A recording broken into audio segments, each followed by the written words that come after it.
Hello बच्चों। आगे बढ़ते हैं हम लोग हमारी सीरीज़ में with the topic vaccination and immunisation.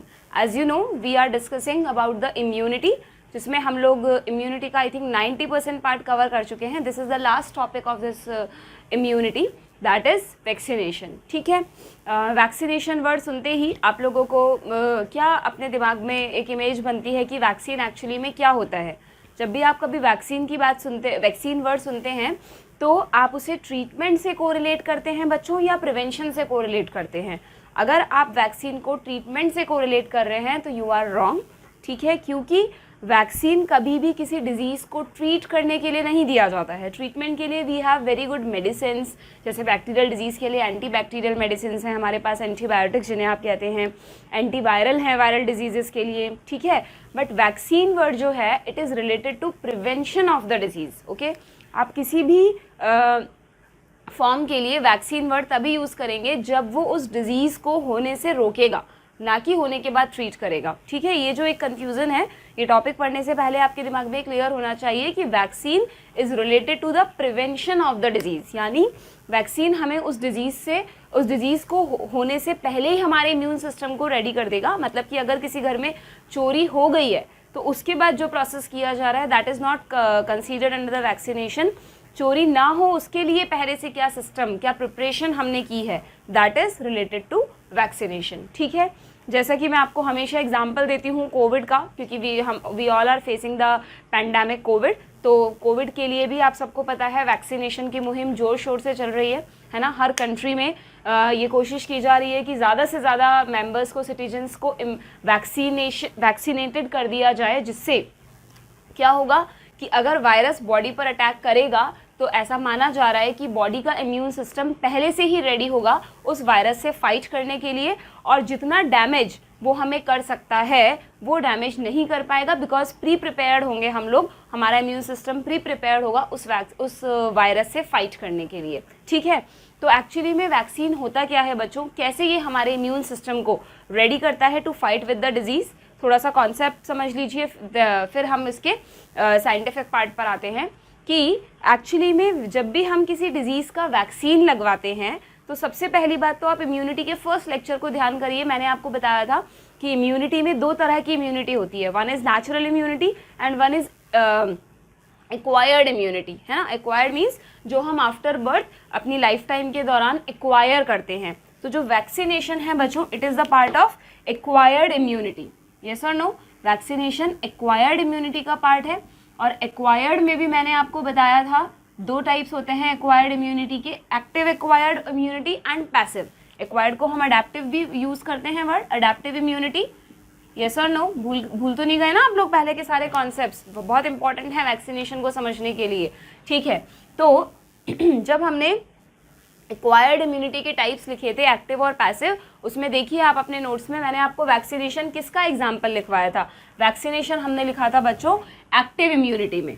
ठीक है, जो एक्टिव इम्यूनिटी यानी जिसमें हमारे इम्यून सिस्टम का इन्वॉल्वमेंट होता है, कुछ ऐसा बॉडी में किया जा रहा है कि हमारे इम्यून सिस्टम को रेडी किया जा रहा है to fight with the pathogen, that is the active immunity. हाँ, मैंने आपको बताया था तभी कि कुछ वैक्सीन्स, जैसे कि चोट लगने पर हम टेटनस का जो ATS इंजेक्शन लगवाते हैं, या डॉग बाइट पर रेबीज़ से बचने के लिए जो तुरंत इमीडिएट एक्शन के लिए रेबीज़ का वैक्सीनेशन लगवाते हैं, वो जो वैक्सीन्स हैं जो हमें इमीडिएट रिलीफ के लिए लगाए जाते हैं, जिसमें प्री फॉर्म्ड एंटीबॉडीज़ होती हैं, वो ज़रूर पैसिव इम्यूनिटी का भी पार्ट होते हैं। ओनली सम वैक्सीन्स, बट उन्हें ठीक है, उन्हें वैक्सीन्स कह दिया जाता है, बट एक्चुअली में उनको एंटीटॉक्सिन्स कहना ज़्यादा अप्रोप्रिएट है, क्योंकि उनमें पहले से किसी भी डिजीज़ के जो टॉक्सिक इफेक्ट्स होंगे, उसके जो टॉक्सिन होंगे, उनको न्यूट्रलाइज करने के लिए बनी बनाई एंटीबॉडीज़ होती हैं। ठीक है, तो एंटीटॉक्सिन्स की फॉर्म में जो वैक्सीन्स हमें दिए जा रहे हैं ना बच्चों,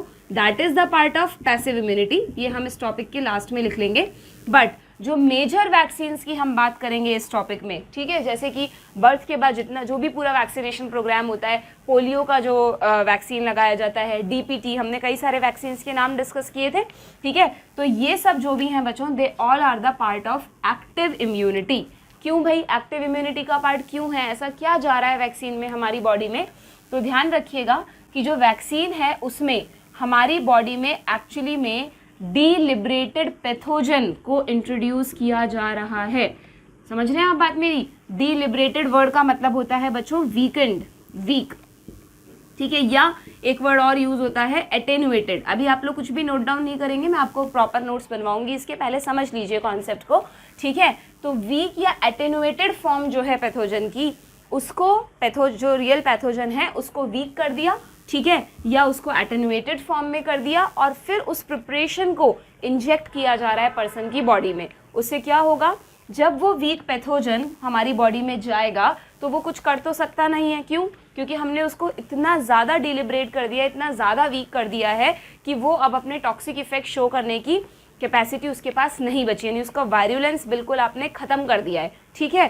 पर जैसे ही वो आपकी बॉडी में एंटर करेगा, आपने उसको इंट्रोड्यूस किया बॉडी में, तो आपके इम्यून सिस्टम को तो सिग्नल मिलेगा कि यार कोई फॉरेन एंटीजन बॉडी में आया है, ठीक है, चाहे वो किसी भी फॉर्म में हो। इम्यून सिस्टम के लिए तो वो फॉरेन एंटीजन है ना। तो इम्यून सिस्टम क्या करेगा, उसे रिकॉग्नाइज करके उसके अगेंस्ट एंटीबॉडीज बनाना स्टार्ट कर देगा, और उन एंटीबॉडीज को बनाने के अकॉर्डिंग अपने में मेमोरी क्रिएट कर लेगा। जिससे क्या होगा, जिससे हमारी बॉडी में मेमोरी सेल्स क्रिएट हो जाएंगी, that you all know, memory B cells and memory T cells, ठीक है। और अब अगर कभी फ्यूचर में कोई लाइव पैथोजन, कोई पावरफुल पैथोजन हमारी बॉडी में एंटर करेगा, तो क्या होगा, हमारा इम्यून सिस्टम पहले से रेडी है उस पैथोजन से फाइट करने के लिए।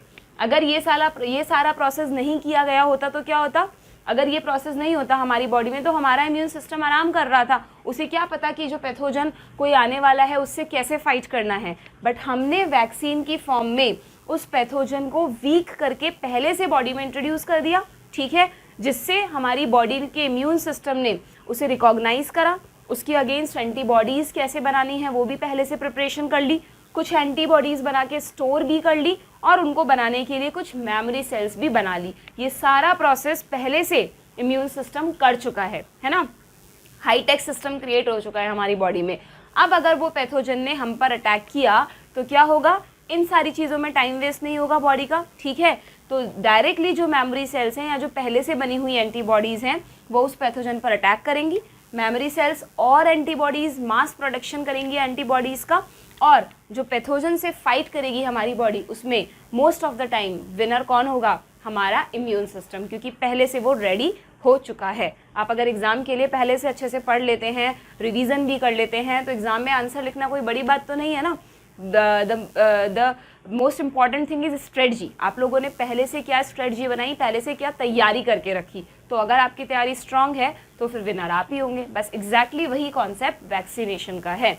वैक्सीन ने हमारी बॉडी को क्या करा, प्रिपेयर कर दिया फाइट करने के लिए उस पैथोजन के साथ, कि अगर कभी भी वो पैथोजन आएगा तो हम जीत जाएंगे, ठीक है। हालांकि बहुत कभी रेयर चांसेस में वैक्सीन्स फेल भी हो जाते हैं, ठीक है। ज़रूरी नहीं है कि हमारा इम्यून सिस्टम ही जीते, क्या पता वो जो वायरस या बैक्टीरिया हमारी बॉडी में आ रहा है वो ज़्यादा पावर से आए, और जो हमने जो तैयारी कर रखी है बाई चांस वो तैयारी फेल हो जाए। बट ऐसा बहुत ही रेयर केसेस में होता है। Most of the time vaccines are very much effective, और जो भी इतने सारे जो डेडली इन्फेक्शंस आप सब लोगों को पता है, आप लोगों ने सुन रखे हैं, स्मॉल पॉक्स है जो हमने कम्प्लीटली रेडिकेट कर दिया है, पोलियो के केसेस भी बिल्कुल नेग्लिजिबल हो गए हैं, और भी डिप्थीरिया, पर्टोसिस, कई सारे डिजीज़ हमने पढ़े, इन सब के केसेस आप अब कॉमनली नहीं सुनते हैं, that is due to vaccination, ठीक है। तो vaccines are very important part of today's lifestyle, you may say yes, ठीक है। इसीलिए जब भी कोई बेबी बॉर्न होता है तो सबसे पहले उसका वैक्सीनेशन करवाया जाता है। आपको पता है गवर्नमेंट हॉस्पिटल्स में फ्री वैक्सीनेशन प्रोग्राम्स गवर्नमेंट ने चला रखे हैं, जिसमें अगर लोगों के पास फाइनेंशियल प्रॉब्लम्स हैं तो वो फ्री ऑफ कॉस्ट सारे वैक्सीन्स अपने बच्चों को लगवा सकते हैं, ठीक है। ये इसी तरह से हम लोगों ने बहुत सारी डिजीज़ को इरेडिकेट कर दिया है।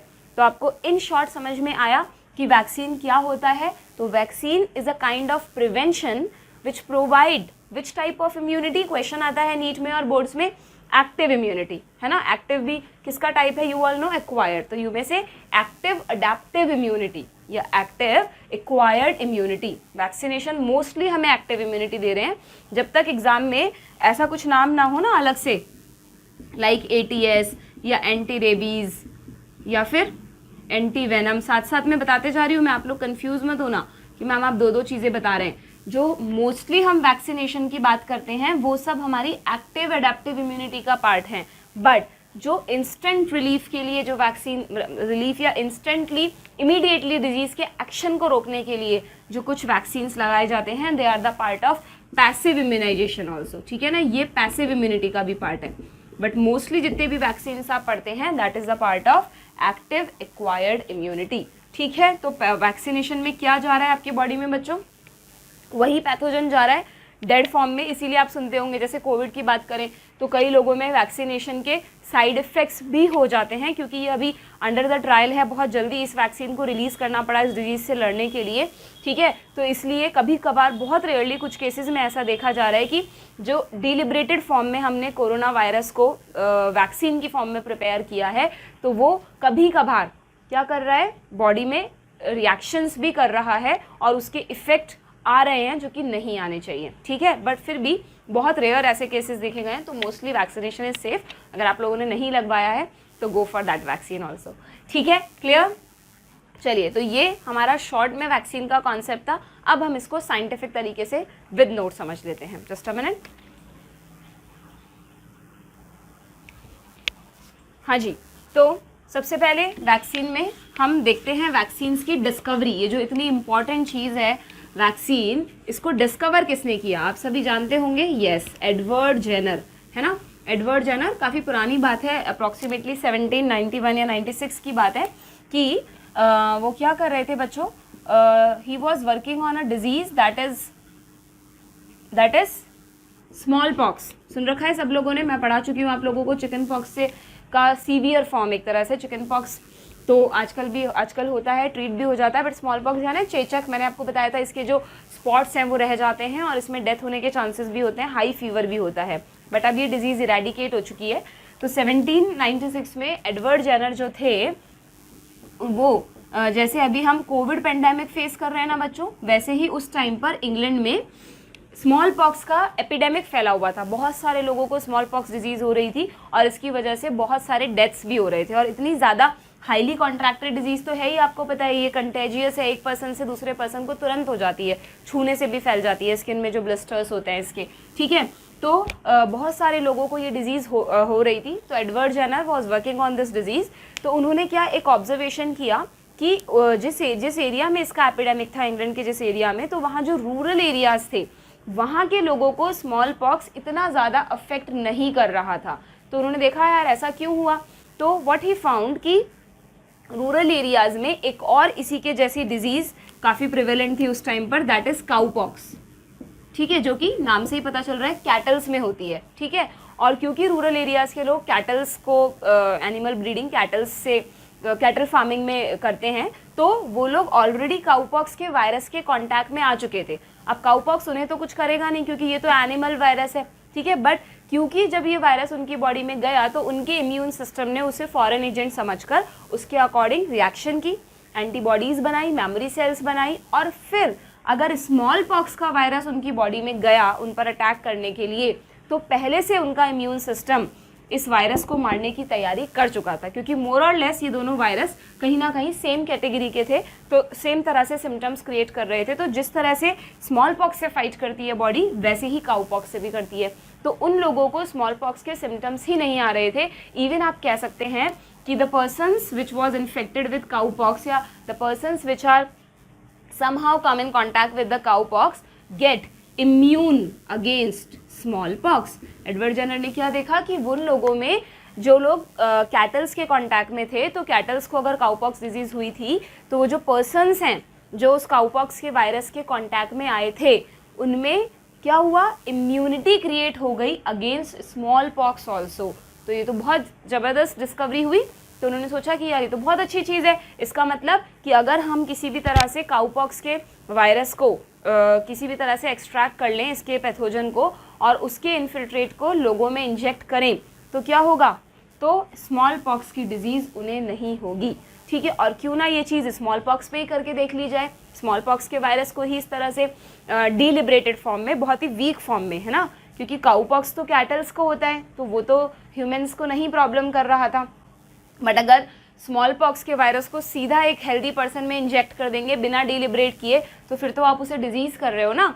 ऐसा नहीं करना है, पहले उसे वीक फॉर्म में क्रिएट करना है। यही सबसे बड़ा चैलेंज होता है बच्चों वैक्सीनेशन में, कि जिस भी डिजीज़ का वैक्सीनेशन बनाया जाता है उस वैक्सीन के लिए आप उस पैथोजन को डिलिब्रेट कैसे करें कि कहीं वो जाकर बॉडी में रिएक्शन ना कर दे।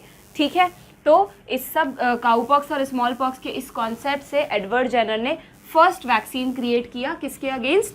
स्मॉल पॉक्स के अगेंस्ट। एंड यू नो कि आज small pox disease completely eradicate हो चुकी है। ठीक है, तो डिस्कवरी में सिंपली नीट में आपको इतना सा पूछा जाएगा कि किसने सबसे पहला वैक्सीन बनाया और किस डिजीज़ के अगेंस्ट। तो Edward Jenner created first vaccine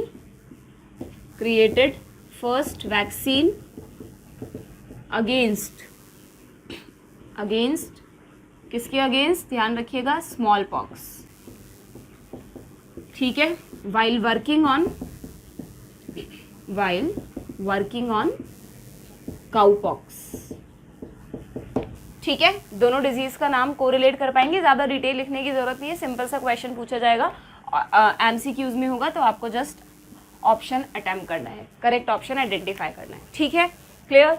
then अब वैक्सीन काम कैसे करता है? What is the principle of vaccination?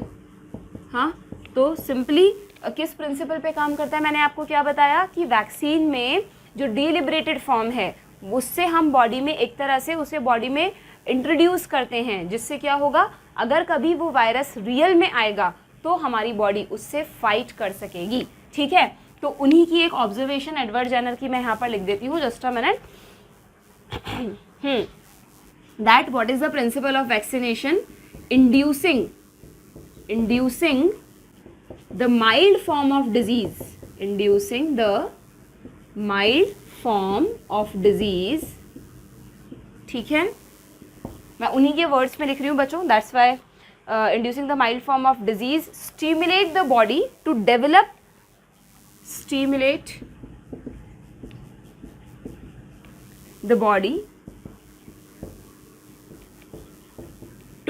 which immunity? To develop active adaptive immunity. Adaptive or acquired is the same thing now. To develop active acquired immunity. ठीक है, active acquired immunity against the virulent form,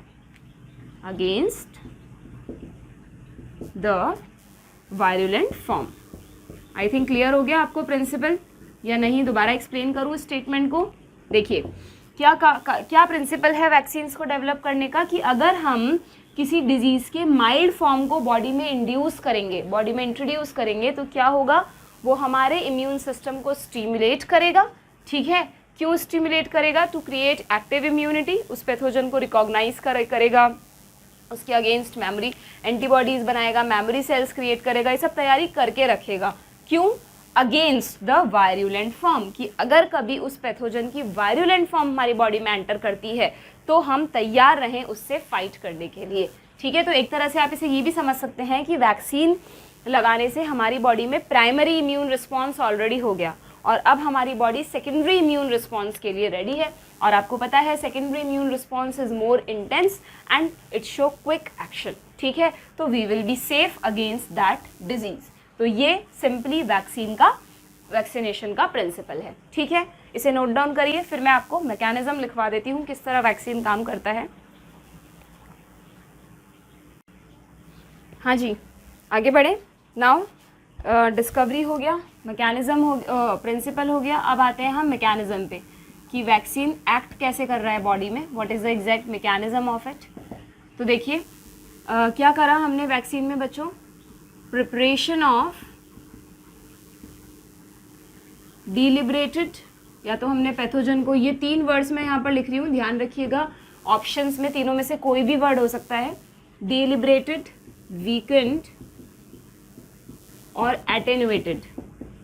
ठीक है, all are the same. So preparation of debilitated, weakened और attenuated form of pathogen. ठीक है, या तो उस पैथोजन की एटेन्यूएटेड फॉर्म होता है या फिर उस पैथोजन पे आप सबको पता है इम्यून सिस्टम, इम्यून रिस्पॉन्स को एलिसिट करने के लिए कौन रिस्पॉन्सिबल है बच्चों? एंटीजेंस ना। तो वैक्सीन्स में डायरेक्टली एंटीजेंस को भी यूज़ किया जा सकता है, ठीक है। और एंटीजेनिक प्रोटीन जिसको आप टॉक्सिन्स भी मान सकते हैं, of pathogen introduced into the body. जैसे ही हम इस फॉर्म को बॉडी में इंट्रोड्यूस करते हैं तो क्या होता है उससे बच्चों? It will elicit 2 responses. इसकी वजह से 2 एक्शंस होते हैं। फर्स्ट एक्शन क्या होता है? It stimulate B lymphocytes to produce antibodies, ठीक है, to produce antibodies and store them. अगर एंटीबॉडीज़ हमारे बॉडी में स्टोर रहेंगी तो क्या होगा भाई? अभी तो पैथोजन वीक फॉर्म में है तो अभी तो ये एंटीबॉडीज़ का कोई यूज़ है नहीं, बट ये जो स्टोर्ड एंटीबॉडीज़ हैं ये क्या करेंगी? दे fight against actual infection with that pathogen, है ना। वो पैथोजन अगर कभी रियल फॉर्म में हमारी बॉडी में एंटर करेगा, एक्चुअल इन्फेक्शन जब उसका होगा, तो एंटीबॉडीज उसके अगेंस्ट फाइट करेंगी और उसको किल कर देंगी। They fight against actual infection with that pathogen to kill them, ठीक है, क्लियर है। और प्लस दूसरा एक्शन क्या करा वैक्सीन ने? एंटीबॉडीज तो स्टोर करके रखी ही रखी, plus it create memory cells. जो हमारी 2 तरह की मेमोरी सेल्स होती है, memory B cells and T cells, ठीक है, तो उनको क्रिएट किया। It create memory B cells and T cells, ठीक है, to be prepare for actual infection, ठीक है। अब क्या होगा? अगर कभी भी वो पैथोजन हमारी बॉडी में आता है तो जो मेमोरी सेल्स बनी हुई हैं वो और ज़्यादा मैसिव प्रोडक्शन करेंगी एंटीबॉडीज़ का to fight with the pathogen, ठीक है। तो एनसीईआरटी में एक लाइन लिखी है बच्चों आपके कि that overwhelm the invader with massive production of antibodies. तो यहाँ हम वही लिख लेते हैं, इसको थोड़ा सा मैं मॉडिफाई कर देती हूँ स्टेटमेंट को, सो दैट एनसीईआरटी की लाइन भी कवर हो जाएंगी। It create memory B cells and T cells that quickly recognize the pathogen,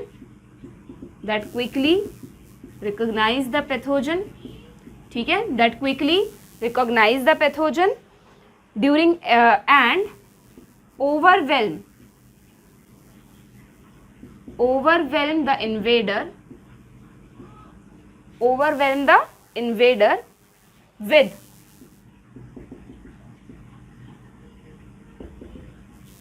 massive production of antibodies, ठीक है बच्चों। तो अल्टीमेटली जो सारा खेल है वो एंटीबॉडीज का ही है। कुछ एंटीबॉडीज पहले से प्रिपेयर हैं, उन्हें स्टोर किया जा रहा है, और कुछ एंटीबॉडीज एक्चुअल इन्फेक्शन पर मैसिवली प्रिपेयर की जाएंगी to fight with the pathogen. So this is the mechanism of vaccination, ठीक है, नोट डाउन करिए इसे, ठीक है बच्चों। Have you noted it down? Okay, तो अब इसे मिटा देते हैं हम और अब देखते हैं वैक्सीनेशन में नेक्स्ट जनरेशन्स ऑफ वैक्सीन। कभी कभार आपको नीट में ऑप्शंस में क्वेश्चन मिल सकता है कि ऑप्शंस मिल सकते हैं, मतलब first generation, second generation of vaccine, third generation of vaccine. तो यहाँ पर हम एक सब हेडिंग डाल लेते हैं जनरेशन्स ऑफ वैक्सीन और एक छोटी सी टेबल बना लेते हैं जिससे आप इससे रिलेटेड कोई भी क्वेश्चन होगा तो वो अटेम्प्ट कर सकेंगे।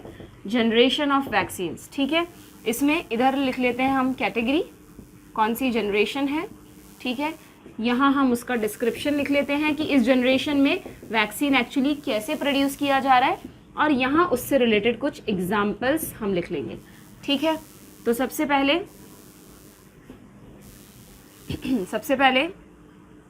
फर्स्ट आते हैं हमारे फर्स्ट जनरेशन वैक्सीन्स, ठीक है। जो मैंने आपको अभी पढ़ा है ना, कोई भी एंटीजेनिक फॉर्म जो है वैक्सीन का, चाहे आप पैथोजन को डीलिबरेटेड फॉर्म में दे रहे हैं या उसके टॉक्सिन के मॉलिक्यूल को बॉडी में इंट्रोड्यूस कर रहे हैं वीक करके, या एंटीजेंस को डायरेक्टली डाल रहे हैं, तो ये सारे वैक्सीन जो सबसे पहले बनाए गए बच्चों, they are first generation vaccine.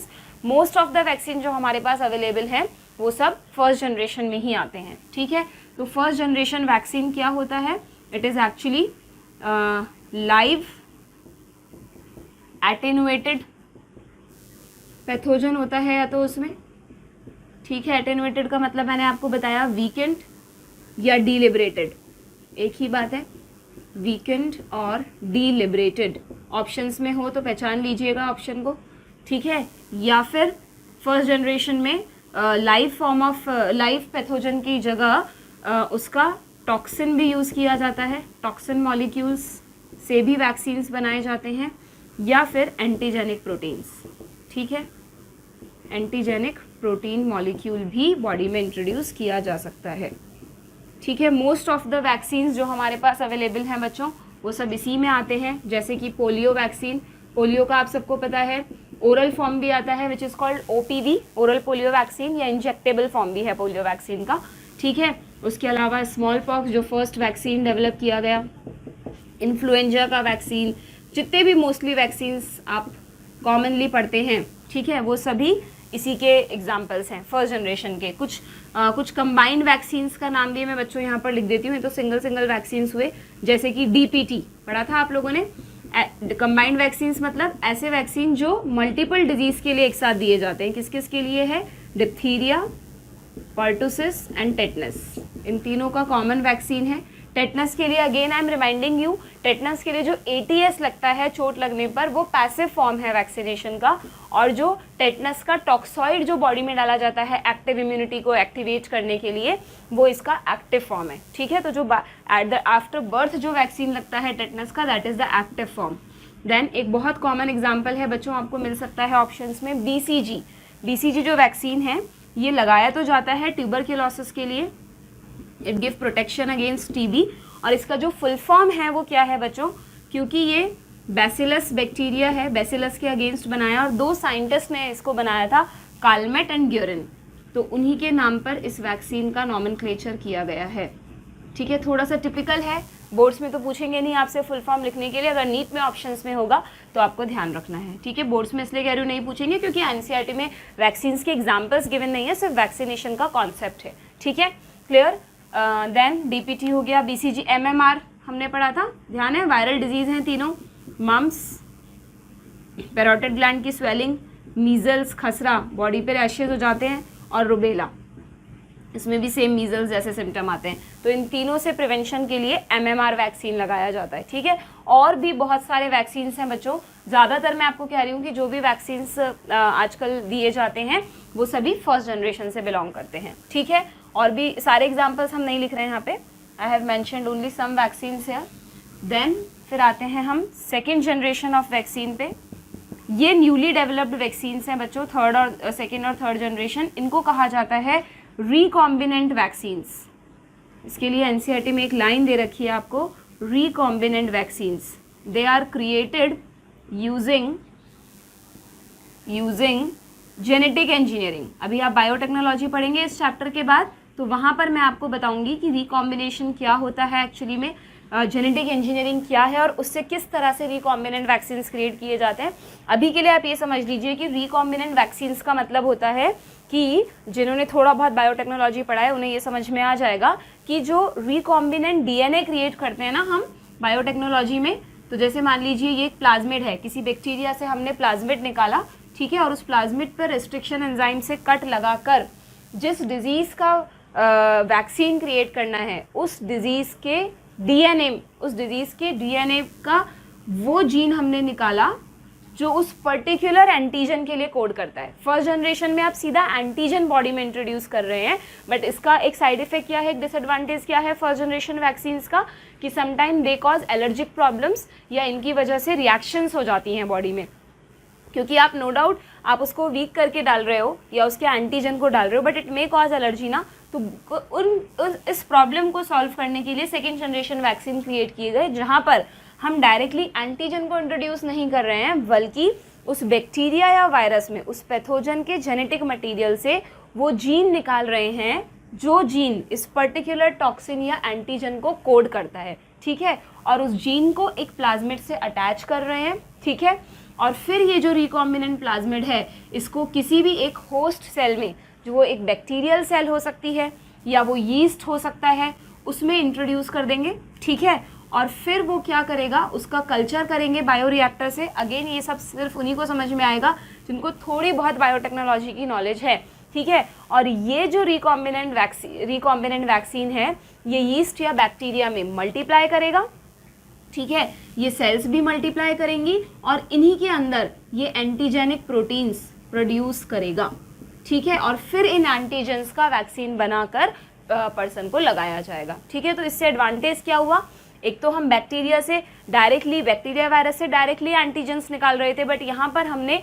एक रिकॉम्बिनेंट टेक्नोलॉजी से उसका प्रोडक्शन कई गुना बढ़ा लिया, लार्ज स्केल प्रोडक्शन पॉसिबल है और वैक्सीन्स की ज़्यादा क्वांटिटी में सप्लाई पॉसिबल है, ठीक है। तो जो रिकॉम्बिनेंट वैक्सीन है बच्चों, उनका मेजर एडवांटेज क्या है, it large scale production is possible, ठीक है, large scale production is possible. इसका जो मोस्ट कॉमन एग्जाम्पल है that is hepatitis B vaccine. सुन रखा होगा सब बच्चों ने।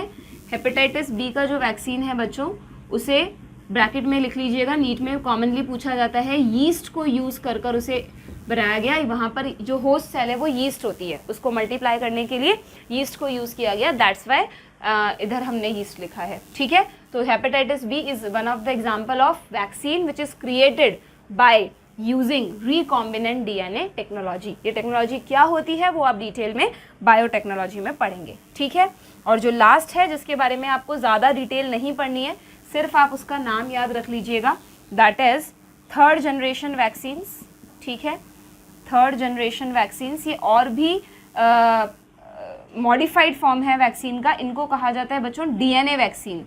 यहाँ पर आप ये समझ लीजिए कि ये जो मैंने रिकॉम्बिनेंट डीएनए क्रिएट किया ना, इसी डीएनए को सीधा पर्सन में इंजेक्ट कर रहे हैं, इस रिकॉम्बिनेंट डीएनए को ही सीधा वैक्सीन बना दिया, that's why it is called DNA vaccine. हालांकि डीएनए वैक्सीन क्रिएट करने के लिए भी हमें जेनेटिक इंजीनियरिंग की ज़रूरत पड़ेगी, वही सेम रेस्ट्रिक्शन एंजाइम से कट लगाएंगे, लाइगेज से उसको जोड़ेंगे, ठीक है। बट यहाँ पर हम इस रिकॉम्बिनेंट डीएनए से प्रोडक्ट आइसोलेट ना करके सीधा डीएनए को ही एज अ वैक्सीन, है ना, जैसे अगर ये हमारा निडल है सीरिंज है हमारा, तो इसमें क्या कर रहे हैं बच्चों, इसमें सीधा डीएनए को ही वैक्सीन के फॉर्म में लोड कर रहे हैं और उसी को पर्सन में इंजेक्ट कर रहे हैं, ठीक है। तो वो होता है डीएनए वैक्सीन।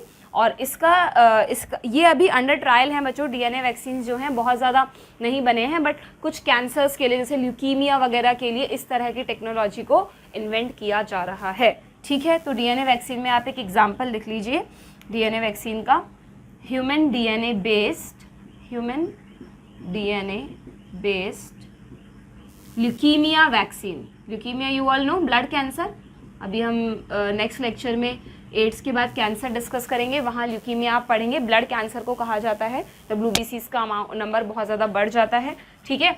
तो उसके लिए जो वैक्सीन क्रिएट किया जा रहा है that is using DNA vaccine technology, ठीक है। इनको थर्ड जनरेशन ऑफ वैक्सीन में रखा गया है, क्लियर। तो ये आपके वैक्सीन्स के टाइप्स हुए, जनरेशन्स हुई, ठीक है। इन्हें भी आप नोट डाउन कर लीजिए, फटाफट से स्नैपशॉट ले लीजिए। वैक्सीनेशन टॉपिक हमारा लगभग कंप्लीट हुआ, बस अभी इसमें एक लास्ट में एक पॉइंट और ऐड करेंगे हम, पहले आप इसको लीजिए स्नैपशॉट, डन, ओके। देन यहाँ पर हम एक पॉइंट और ऐड कर लेते हैं बच्चों, पैसिव इम्यूनाइजेशन, क्योंकि शुरू से मैं आपको पैसिव इम्यूनाइजेशन के बारे में भी बार बार बोलते आई हूँ ना, तो कहीं आप लोग भूल ना जाएं, इसलिए उसे भी लिख कर रख दीजिए अपने नोट्स में।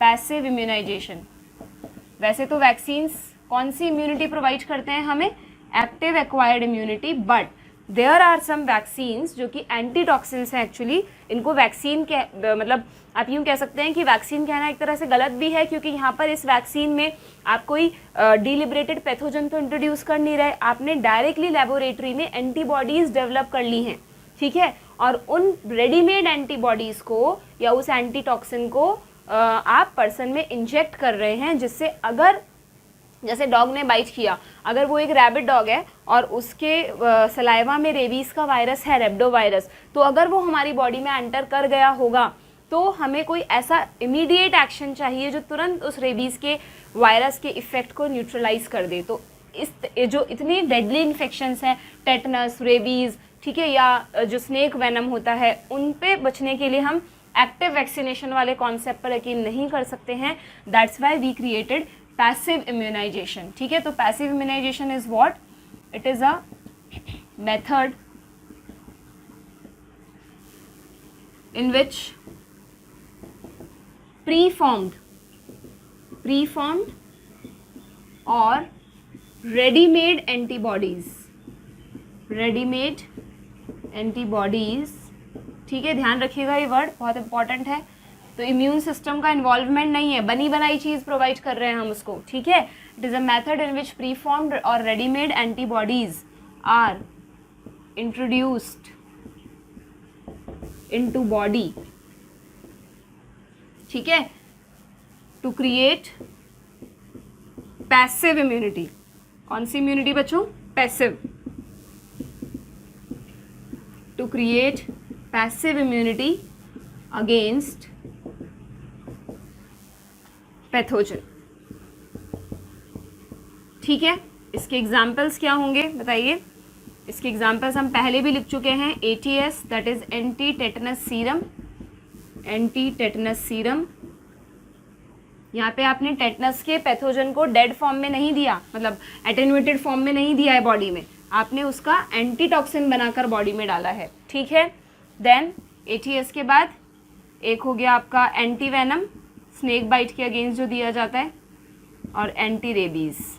ठीक है, these are some examples of passive immunisation. गड़बड़ मत करिएगा, अगर नीट में क्वेश्चन पूछा जाता है which of the following provide passive immunity और ऑप्शन में आ जाता है ATS, तो आप सोचें यार ATS तो वैक्सीन का टाइप है और वैक्सीन तो एक्टिव इम्यूनिटी प्रोवाइड करता है, तो वहाँ पे आपका कॉन्सेप्ट गलत हो जाएगा, क्योंकि ATS is not actually a vaccine. ATS is the preparation of antibodies which is giving to the patient to prevent the tetanus infection. Prevent, यहाँ पर भी डिजीज को होने के बाद ट्रीट नहीं किया जा रहा ना, डिजीज को होने से पहले ही रोक दिया गया. दैट्स वाई इसको भी इम्यूनाइजेशन में ही रखा गया है, ना कि ट्रीटमेंट में. ठीक है, so this is about the vaccination and immunisation. और यहाँ पर हमारा कंप्लीट हुआ टॉपिक इम्यूनिटी. ठीक है, तो इम्यूनिटी को अलग अलग 7 हेडिंग्स में हमने समझा. होप आप लोगों ने अच्छे से उसके नोट्स बनाए होंगे. नाउ जितनी भी नॉलेज आपको इम्यूनिटी के लिए मुझे देनी थी मैं वो प्रोवाइड कर चुकी हूँ. अब ये आपके ऊपर है, आप उस नॉलेज को कैसे अप्लाई करते हैं, कैसे एनालिसिस करते हैं, चीज़ों को कोरिलेट करें, और फिर मल्टीपल चॉइस क्वेश्चन की प्रैक्टिस ज़रूर करिए. उसके बिना आप सब कुछ भूल जाएंगे. ठीक है, in the next lecture we will start with the topic AIDS and cancer. Okay, best of luck.